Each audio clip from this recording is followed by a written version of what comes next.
Distillation is a technique for separating mixtures of liquids or removing solvent from a solution. The equipment needs to be set up very carefully.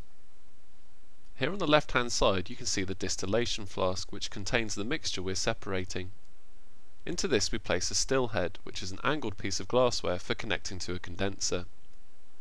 Into the still head we place a thermometer, which is in a special adapter.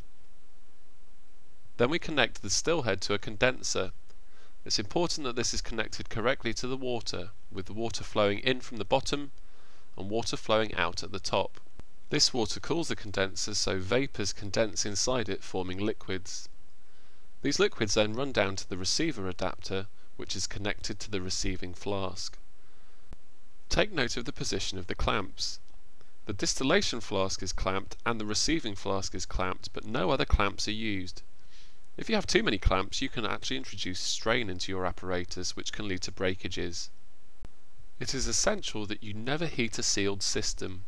Take note of the gas outlet on the receiver adapter. This prevents the build-up of pressure. Before you begin heating, some anti-bumping granules should be added to your distillation mixture. The cooling water can also be turned on at this stage, but the flow rate should be kept fairly slow. We can then start heating our distillation mixture. In this case we're using a Bunsen burner, but if you have any flammable materials present, you should use an alternative heating source. Your teacher will explain what you need to do. After a period of heating, your distillation mixture will begin to boil. As vapour passes through your distillation apparatus, you should see the temperature begin to rise. Here we can see the temperature reads 100 degrees centigrade. Vapour will enter the condenser and cool down, forming a liquid. This liquid will run down through the receiver into the receiving flask, as shown on the screen.